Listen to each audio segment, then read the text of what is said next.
Welcome to Cutting In 101. Today I'm going to use a 2.5-inch brush because it's brand new and I can really show you how the bristles work. I would recommend using a 3-inch brush because it holds more paint and you will get a longer drag out of it. Notice that these are angled brushes, which are very good for cutting in. So I would also recommend that you get one of these little pails. It has a place to hold your hand around it. You can dump the gallon paint in it, much easier to carry it around. Has a magnet so you can stick your paintbrush on there, keep the tip of the brush in the paint so it stays wet, and then it gives you a place to wipe your paint off.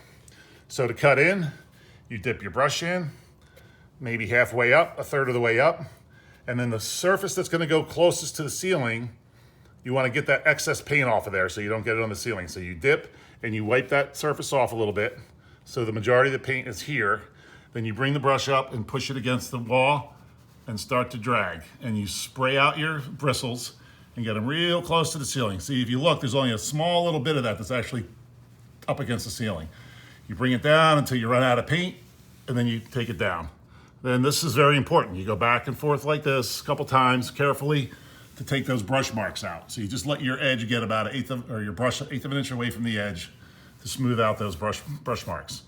Then you're gonna dip again, wipe off the excess here, come up, push, spray it out, slowly bring it up close to the thing. And all you're looking at is this one little spot right here, right where that curve of the brush meets the ceiling. Just stare at that one spot and focus on that and keep that going, and you'll never get any paint on the ceiling. And then let it come down. Again, go back, smooth it out, and you can sort of curl it as you go. That will get you a little extra paint distance out of it too. But just a small amount is getting near the ceiling. Very, very little of the bristles are actually getting up there. So then you come back, smooth it out, boom, that's done. If you're gonna do a vertical surface, like trim around a window or a door, it's the same thing. You're gonna dip, but this time you're gonna wipe this side off because this is the side that's going close to the trim. So it depends on which direction you're going with the brush. So I would dip, I swipe the extra off of here, then bring it up here, spread it in. Again, just watch that one little curve area right up against the trim.